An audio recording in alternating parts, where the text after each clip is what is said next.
From the Foundation Studio right here on Biloxi's Back Bay, I want to welcome you to SuperTalk Outdoors, where we celebrate every single Monday at lunchtime the world-class outdoors of the state of Mississippi, because we are the capital of the outdoors in America. I want to thank you for joining us on the super powerful SuperTalk Mississippi Radio Network, or on SuperTalk TV at C Spire TV. But if you're listening on Facebook or YouTube or your favorite podcast, it is November the 14th, 2022. Where did this year go? Unbelievable how fast it went by. As we barrel toward the opening of white-tailed deer gun season in Mississippi. Hey, by the way, I say every week that we're coming to you from the Foundation Studio, where we really appreciate you joining us on the powerful SuperTalk Mississippi Media Network. The Foundation is working so hard every single day to protect the outdoors heritage in the great state of Mississippi. We really appreciate them being the title sponsor for SuperTalk Outdoors. You know, this past weekend was the annual youth hunt at Delta Bluffs, my place up in the Mississippi Delta. It was so much fun. We had a couple members that couldn't make it at the last minute, but I had my two nephews, Peter and Nico Bohanovich, my son Jordan, and then our dear friend Jake Carter and his daughter Ava with us, and we just had a great time. I mean, the weather. Look back on the weather this weekend. That after all those warm days, we had a nice blast of cold weather. The food plots got some rain, man, and we're finally getting to where it's starting to feel and look like deer hunting. And listen, Saturday afternoon, it was absolutely world-class hunting. All three kids that were hunting, each of them got an 8-point, and it was just an incredible experience. The whole weekend was just an incredible experience. I say this all the time, that a family that hunts together, enjoys the outdoors together, they stay together. And I reflect on this past weekend and the memories we made that will last a lifetime. It's so special. And as I think about the family who hunts together, stays together, I can't help but think about my friend Cuzz Strickland from Mossy Oaks. And I decided to ask Cuzz to join me today and talk about bringing the family outdoors and why that's important to us. And without any further ado, let me welcome my friend Cuzz Strickland back to SuperTalk Outdoors. How you doing, Cuzz? I'm doing good. I'm enjoying looking at those photos from your weekend. It does my heart good, because I get these comments all the time. Man, that's what it's all about. But that is what it's all about. Yeah, it's interesting. I posted it, and you're active, I know, on Mississippi Whitetails as well on Facebook. I posted it there, and I checked this morning, like 300 likes and lots of comments. People just in Mississippi, this is part of our culture. I really feel for people who don't understand it and don't really have the opportunity to enjoy what we have to enjoy. I think most of us got it from our fathers and our grandfathers, and some people, as you and I have discussed before, get it from friends. They get a little later in life, but once they get hooked, they want to then start to pass it on. It is part of the outdoor heritage in Mississippi. But man, the memories we're making, buddy, it's so incredibly important to not only ourselves but our family, isn't it? It is. And raising kids, I had all girls, and we did outdoor stuff. They were into different things, but now I have grandkids, 3 boys and 1 girl, and they all get it. They're comfortable out there. They understand where meat and protein comes from, and it just draws us closer together. Yeah, and we do kind of live in a bubble, but you see great comments from all over the country. Deer hunting's a big deal in Michigan and Wisconsin and all in the Midwest. But yeah, something special about down here. It really is. It's great to talk about sort of that field to table lifestyle and what that's all about, and help people understand the ethical aspects of it and why we're so lucky to be in a state like Mississippi that has so many ways to enjoy the outdoors. And as we sort of barrel toward the opening of gun season in Mississippi, it's a great reminder. I mean, thank goodness we got some good weather that's really cooperating for us. Hey, listen, I want to share a picture with you. And what I want you to do is describe it to the radio audience. And then, of course, those who are watching on YouTube or SuperTalk TV or Facebook, you see the picture. But what is this picture? First of all, describe the picture, Cuzz, and then tell us what it means to you. Well, that was yesterday afternoon or Saturday afternoon, whenever it is, and the youth season's open, and you got all three of my grandsons. Matt Cranky's in the middle with a crossbow. Matt's on. I'm looking at him. He'd be on the left. Walker, my other grandson's on the right, and Walker brought one of his buddies, and they wanted to bow hunt, and I was like, they know how much I love doing that, just because I just do. But they had the option; they could bow hunt or gun hunt, and they all wanted to bow hunt. Even Cranky said, "Pop, I want to take my crossbow, but I want to get in a tree stand." So yesterday was his first. That was another milestone. Cranky got to get in the tree stand. I hung a lock on right by it up there for his dad. But when I took that picture, I was just thinking, what a journey I've been able to get these boys to help them get involved. And now they want to bow hunt and they're going by themselves. We've been up and down the safety line and the harnesses. They got it all. And they're like, "Pop, I got this." And it's like, okay, I'm going to take the picture, then I'm going to kind of walk away. But that's enough just to watch them enter the woods by themselves, totally confident. It's like, it was almost okay, mission accomplishment. But I still love hanging out with them. It's just priceless. Well, I sent you a little video that I put together from the weekend, and people can watch the video of our youth hunt weekend at the SuperTalk Mississippi Facebook page if you want to go take a look at it. But in the video, it's about the sights and the scenes and the downtime in the camp together, just enjoying each other, just roasting marshmallows and wrestling and laughing and just playing games together and looking for deer and all the things that you do. The actual harvesting of the deer is certainly the cherry on top, but man, that's not what it's all about, is it? No, I learned that. I kind of grew up like that because I grew up hunting the Homachita National Forest, Sandy Creek Wildlife Refuge, and all that. But some of the most fun times were, camping in an old Econoline van, or the first hunting camp I joined. I get that, and you want to pass that on. I don't know if they'll ever be as excited as I was at that age, but golly, you just want it to be such a part.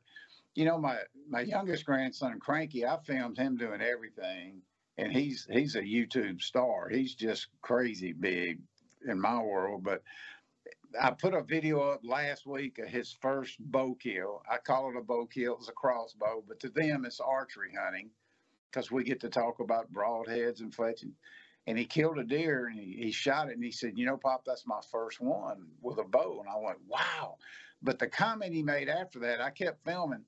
He was sitting in the blind with no boots on. And I asked him, I said, "Why didn't you have your shoes on?" He said, "They're too small." And I got 500 comments about, "Cuz, you need to take that boy shoe shopping." There wasn't one comment about a crossbow or anything else. It's like, people get it. That's what it's all about. It's interesting. Of course, on your podcast, Fistful of Dirt, we get to hear about Cranky. We get to hear about your grandsons in general, but Cranky actually has kind of taken on a life of his own, hasn't it? Yeah, Cranky took on a life of his own. But most kids, little kids, I've been filming them my whole life. They kind of clam up when you turn the camera on. He doesn't even acknowledge it's there. His brain works different. And people love little kids. They love dogs and food. And Cranky is just, he's very unique. And his older cousin, his older brother, they handle that well. You would think they'd be jealous, but they're not. He's just one of the gang. And he's 5 years younger than everybody, so he's had to grow up pretty. Kind of reminds me of the Little Rascals, man. That's what I think of when I think of Cranky. But it's got to be cool. First of all, with your love of the outdoors and the opportunity to be able to introduce it and enjoy that heritage with your grandsons, but to be able to share that with the world through your social media following and your connections through Mossy Oaks, that's special, isn't it? It is, and people expect good messages from me and us, and I've never been about how big was the buck or what it scored and all that. I'm like you. I want them to feel that other stuff. We had a close encounter with Matt the other day on one of his first bow hunts, and he got, deer spooked and they saw him and he run off. He sat there contemplating and he turned his head and he said, Pop, what are we having for supper? Right. What a great question. You just scared off your possibly first bow kid. Man, they get it. And that's what I love sharing. We're enjoying a conversation about family and the outdoors with Cuzz Strickland. When we come back, we'll continue the conversation. See you after this break.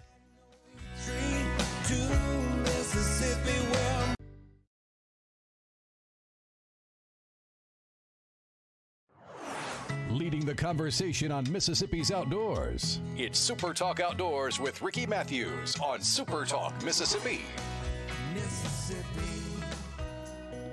Welcome back to Super Talk Outdoors. I have the pleasure of having my friend Cuzz Strickland from Mossy Oaks with us today.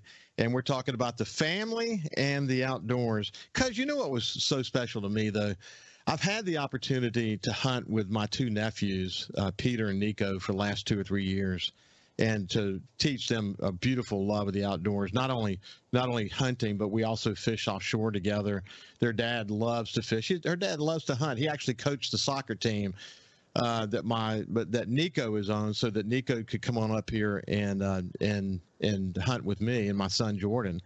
But the opportunity to kind of be with them during those wonderful times, and then I've got 4 grandkids that are coming up now, and they're not quite old enough to hunt, but it's like this whole generation. We got the next generation, then the next generation behind them. And I hope to live a long life so I can continue to enjoy it with them. And then my friend Jake Carter had his daughter Ava with us, and Ava hunted last year and she didn't have an opportunity to shoot. In her first couple of hunts this year, she didn't have an opportunity to shoot. Actually, she could have shot a doe on the first hunt, and her dad said, "Why don't we wait?" And of course, he was regretting that. He was regretting waiting. And then as this divine intervention would have it, this beautiful, like 5 or 6 year old 8-point came out.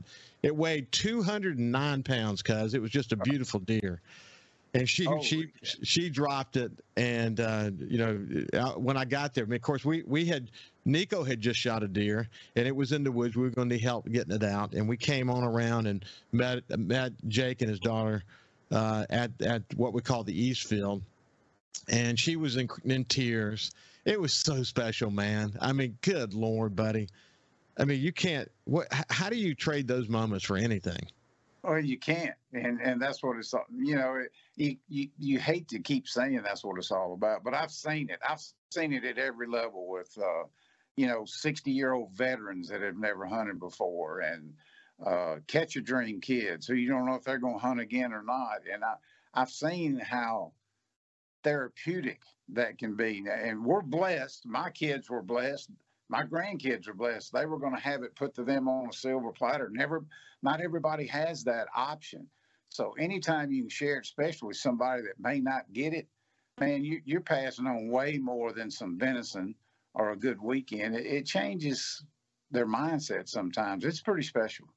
Well, listen, the last one to shoot, so all 3 kids get their first bucks, all 3 8 points. The last one to shoot was my nephew, Peter, and my son, Jordan, was with Peter. And he sent a video this morning of their hunt, and he says to Jake and me, this is Jordan talking, my heart rate was 250. He didn't even have the gun, man. And then he said the shooting house was rattling.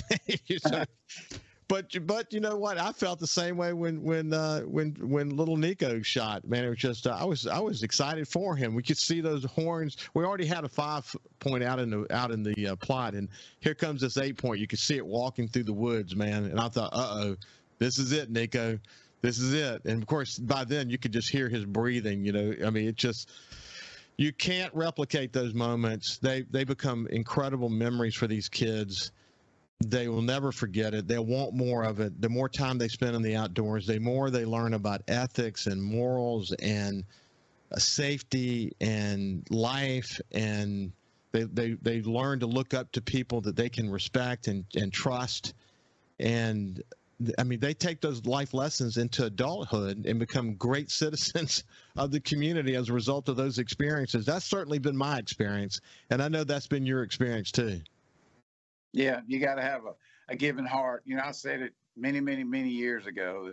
the hunter goes through 4 stages. The first stage is you just want to get one, whatever it is. Second stage is you want to get more than you can fill in the back of your truck. And the third stage is you want to kill the biggest one ever to live. And the fourth stage is it just kind of becomes who you are. And once you get to stage 4, then you're just the guide and the chauffeur and the deer cleaner and the cook. That's the best stage. Hey, that's where I've been. I'm 65 now, but I've been there probably since I was in my 40s, to be honest with you. I can remember a time over 10 years where I never shot the gun. I was just sitting with my sons and enjoying watching them. In fact, there was a time actually my son Jordan killed a beautiful 10-point. He was long since old enough to go out by himself. And I said, Jordan, you mind if I join you today? He said, sure, Dad. We went and sat in a 2-man leaning ladder stand. And we got there and watched the wood ducks, and it was just a beautiful scene. And, said, I don't think we're going to see anything today. What do you think? It's kind of warm that day. And he said, no, I don't think we're going to see anything either. We'll just sit here and watch these wood ducks. What a beautiful moment. And we looked over to the left, and there were some canes, and walking through those canes was this beautiful 10-point, nearly 50-inch deer 10-point. And he dropped it, and we both looked at each other and said, that wasn't supposed to happen. But, when you least expect it is when that great memory starts to unfold. Isn't that right? Yeah, you got to recognize a defining moment. Some people can pick them out, and some people can't. But you'll have a lot more outdoors than you will, sitting at your phone or whatever you do. So the kids that get to share it with us are blessed, and we're blessed to be sitting there with them, and not a better place to learn about life. I had all girls, and we would talk about stuff in the deer blind that we would never, ever talk about at the supper table anywhere else. And to me, that was the biggest blessing of all is that time, because that's the most valuable thing you have. I don't care if you got a lot of land or whatever. So, well, before we started hunting together, we were fishing together, and I used to say that, when we would go offshore, we'd be in the boat together for a long period of time. I mean, up to 10 hours in a day we'd spend in the boat together. And during that time, you can't run off, you don't have Wi-Fi, so you can't be on an iPad. But back in those days when my sons were growing up, we didn't have the new smartphone technology. But still, you had this time in the boat together where I was able to teach them, when you're 100 miles offshore, when you say something like you don't usually get a second chance when it comes to safety, you got to pay attention first time. You can't, some people don't get a second chance. To teach them at a very young age how important that is. And they begin to take those lessons into everything else in life. And of course, by the time they get into, deer stand with you, they've been hearing it most of their life about you don't get a second chance often in the safety world. Safety's always got to come first. And then, of course, when they go out by themselves, by the time they go off by themselves, you're nervous, but you prepared them. It's just like you're talking about letting your grandsons and their friend go off and strap to a tree with their all their safety harnesses and all that. You've done your job now, man. It's now time for you to just kind of watch them sort of go off and spread their wings and enjoy the outdoors on their own. That's cool to get them to that stage in life. It is. It's been the coolest blessing I've ever had. And now they're watching their buddies, and you've done good when you see them. Hey, where's your harness, and that tree's got a lifeline on it. So you made an impact. And as tough as it is for my wife, their yaya, she was like shaking her head. They're too young. You got to let them go. You just got to let them go do it so they can have as much fun as you did. There's no doubt about that. Hey, listen, in the short time we have left, I just want to compliment you on your Fistful of Dirt podcast. It's really doing well. And I can tell you enjoy doing it, but you got some great guests on that show.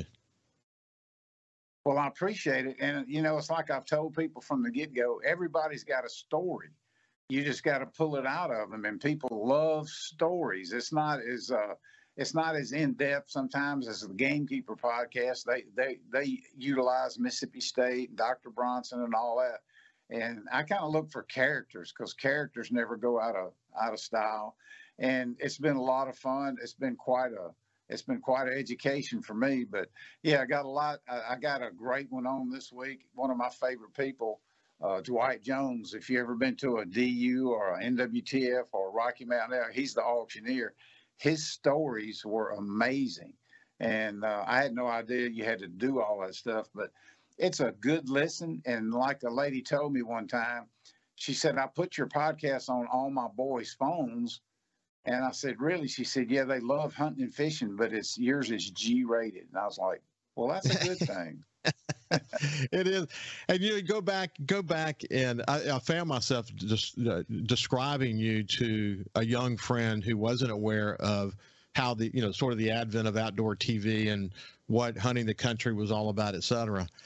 And you're quite a personality. If you think back in time, man, you've met some characters in your life in the outdoor industry, haven't you? Oh, a bunch. I mean, from Supreme Court judges to, one of the cool. I spent time in the blind with Jack Nicklaus. Saw him kill a deer with a bow and arrow. The people, it's always amazing. It's like the cream comes to the top. Jack Nicklaus didn't care about bow hunting when we were filming him for our TV show. But his boys liked it, so he got into it. And again, being outside, being outdoors, you just meet the best people, and it's been a real blessing. I got to take Coach Mike Leach turkey hunting last year, and when he pulled up, I said, Coach, I don't follow football real close, so we're just not going to talk about it. And he said, thank you, Lord. And we talked about everything you can imagine. He's an interesting guy, but it's like they're just people, and they want to talk about the outdoors. So, yeah, everybody, as you say, everybody's got a story. Listen, Cuzz, we're out of time, but this has been Cuzz Strickland. I've really enjoyed visiting with you as we honor family in the outdoors. When we come back, we have William McKinley from the Department of Wildlife, Fisheries, and Parks. We'll see you after this.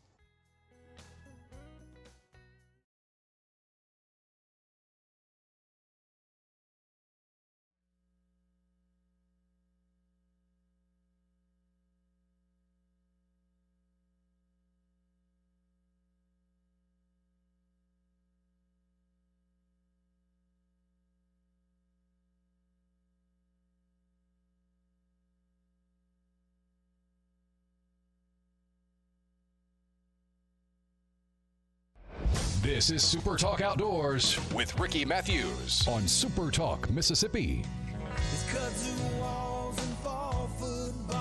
Welcome back to Super Talk Outdoors. If there's a theme for today's show, it's hunting in the outdoors with family. A family that hunts together or fishes together, enjoys the outdoors together, stays together. I really enjoy visiting with Ronnie Cuzz Strickland from Mossy Oaks. He's become a good friend. He's been on the show 2 or 3 times, and he's passionate. He's what I refer to as one of those ambassadors in Mississippi that represents us to the rest of the United States in his travels across this nation. And as we continue to push forward the whole concept of Mississippi as the capital of the outdoors in America, but loving hunting with family, that's kind of what we're all about. That's what the outdoors means to so many of us. And as we again barrel toward the start of gun season for whitetail deer in Mississippi, people I think reflecting a lot about where they got their love of the outdoors from. And our next guest is really no exception to that rule. Let me welcome back to Super Talk Outdoors my good friend William McKinley, who is the deer program manager for the Mississippi Department of Wildlife, Fisheries, and Parks. How you doing, William? I'm doing well, Ricky. Doing real well. So we are barreling toward the season, man. And look, we had all that drought, and we had one rain after we planted in 3 weeks, just enough to start the food plot up. And then we got another really good blast of water. It really started to come up. And then this weekend we got another blast, and it cooled down. Look, all of the food plots on the 3 farms that I lease all look amazing. It just has a way of turning out, doesn't it?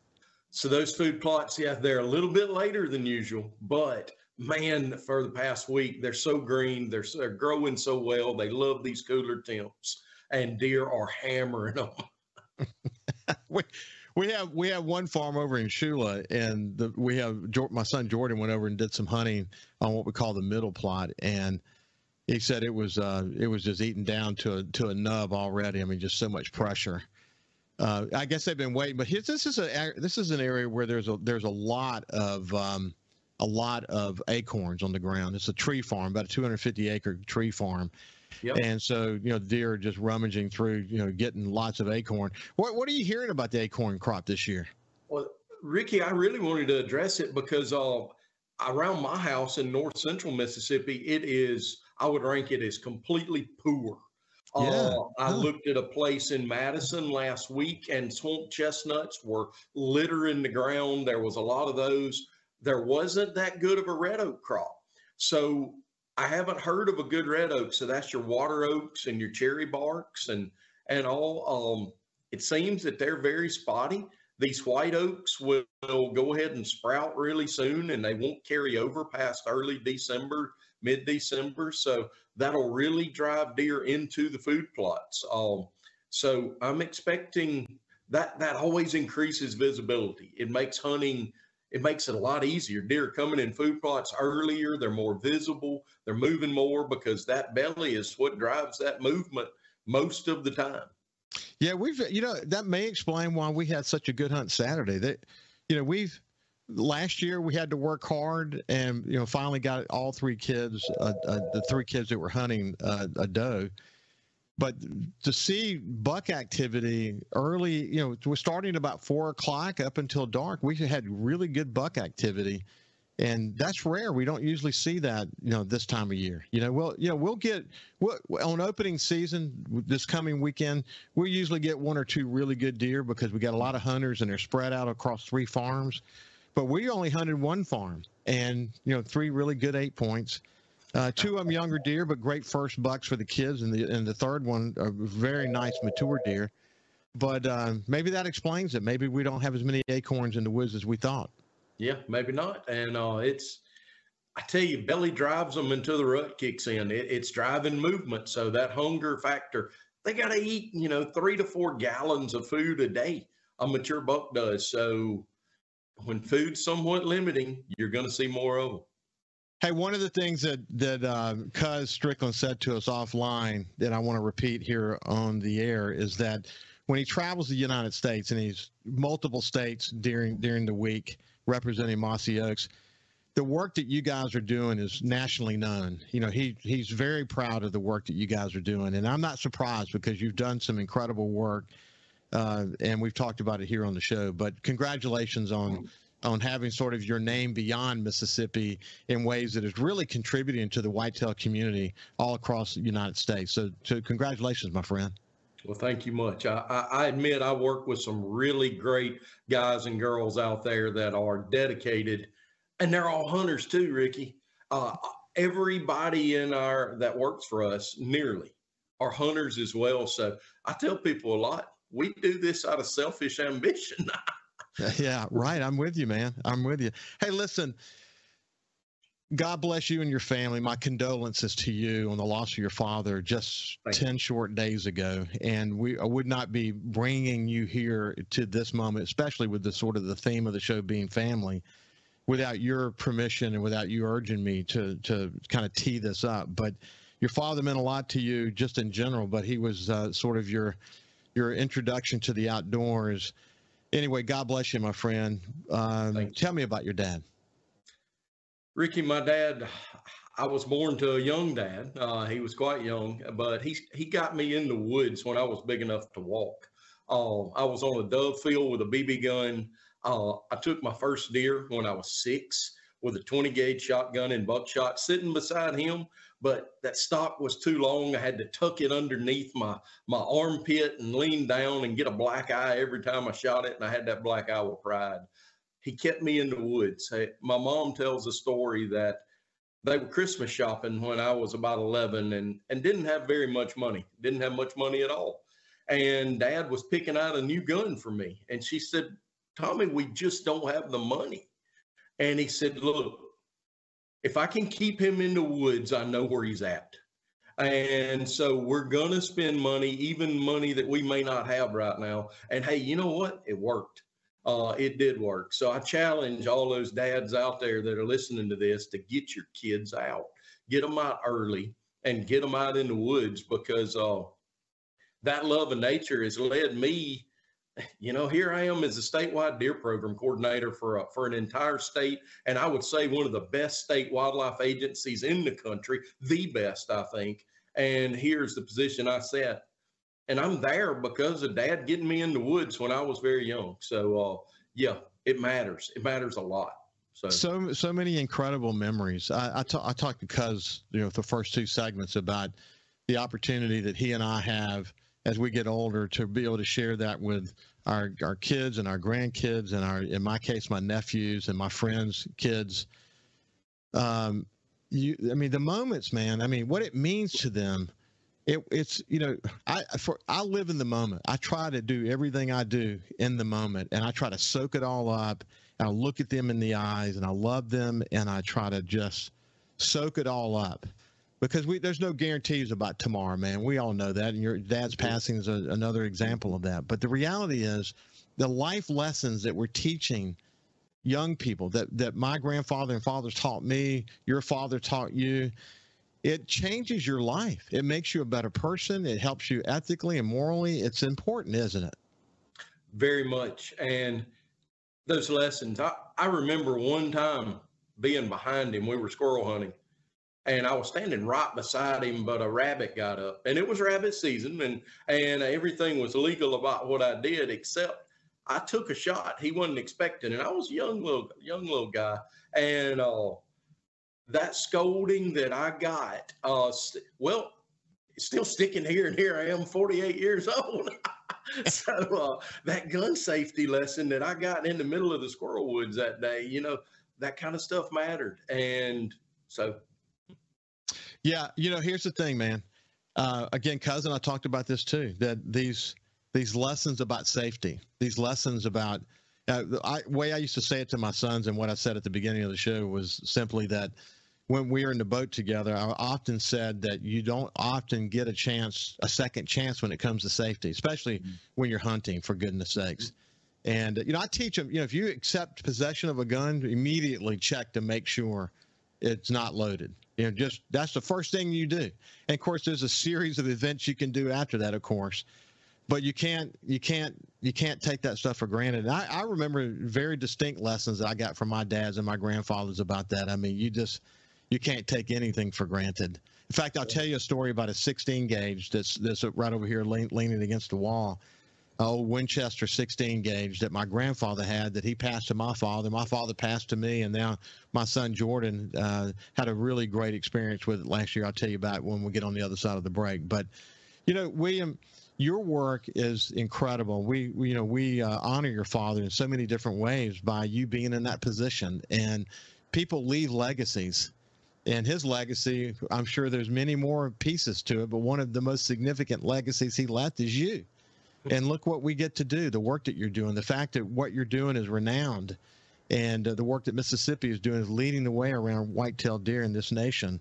What we're learning through the collar program and the other stuff that you're doing, I can't overstate how important that is to our understanding about the resource and how to better manage it, how to be a better hunter, et cetera.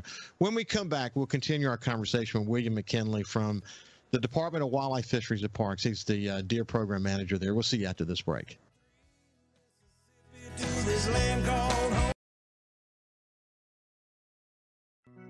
We live in one of the best places in America to enjoy the outdoors. So let's talk about it. It's Super Talk Outdoors with Ricky Matthews on Super Talk Mississippi. Welcome back to Super Talk Outdoors. I have my friend William McKinley with us. And William, thank you so much for sharing your story with us. And God bless your family and you for sure. So sorry about your father's passing. Thank you. I mentioned to you that I wanted to tell you this quick story. My son has gone through all these different challenges as a hunter. And so he went through, obviously the gun challenge, and then he wanted to put himself in certain situations with the gun, and then he got into bow hunting. He wanted to put himself in certain situations with the bow. And then he went through a stage over the last couple of years where he wanted to kill a deer with the 16 gauge that his great grandfather passed to him. And it's a single shot, Winchester 16 gauge, and he had a good chance the year before. And he shot a deer last year, but the year before, he had a really good chance. He got a video of it and everything, but a doe got wind of him, and just as he was about to pull the trigger, this 10-point that was like less than 20 yards from him. He was on the ground in a kind of a makeshift ground blind, and the deer spooked. So that didn't work out for him. Then last year he went on a mission. He set himself up, it's one of the different farm that we lease. And sure enough, man, here comes a nice 8-point with locked down on the doe, and he shot it and dropped it. And he called me literally in tears. He could, just he had worked so hard for it, the meaning of it, that he wanted to do it with his great grandfather's gun. And it was just very emotional. And, one of the kids that killed a deer this past weekend, Ava, when I got there with her father, Jake and Ava were there together looking at this beautiful, 209-pound mature 8-point, she was in tears. And, I said, it's going to be okay. She was just so excited and so caught up in the moment. You can't make those moments up. Those moments happen so naturally and so wonderfully in the woods, and you carry those memories with you forever, don't you? You do. I was telling you off air that a lot of those hunts with my dad, I look back at a picture, I can remember the weather. I can remember the view from the stand, all of that is etched in from many of those hunts from back when, and successful and non-successful. You tend to remember the ones where you got something a little better, but they all kind of stick in memory. And as he was getting older, those memories meant so much more when he couldn't get out and actually get out and hunt anymore. And so, wow, yeah. Great times. Yeah. Okay. So look, as again, we literally barreling toward whitetail deer gun season in Mississippi. What do you look for in the season real quick? So we've already had some cold weather. We've already had some killing frost across the lot. I mean, my whole pasture was covered in frost this morning again. That's killing a lot of native browse. I anticipate high observations this year. All our numbers, all the parameters show the deer herd has been increasing for the past few years, Ricky. We got more deer, and when you look at our number of older bucks, we got more older bucks than we've probably ever had in history. So as far as 4-year-old and older, we've got a lot of bucks out there. We've got a lot of deer out there.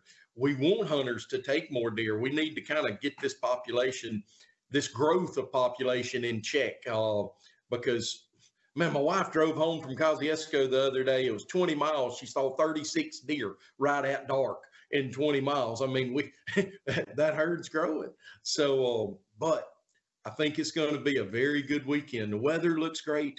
Hot weather later in the year can hurt us, but right now things just look fantastic. Deer ought to be flooding into food plots. It really got started off with a bang, man. I mean, literally. I mean, you think about how warm it was, and then we get in sort of the heart of youth season, and man, we finally get the rain that I mentioned, and the temperature drops. It's going to be kind of cool all week long going into the weekend. I think last I looked, it's still going to be in the upper 20s. By at some point during the weekend.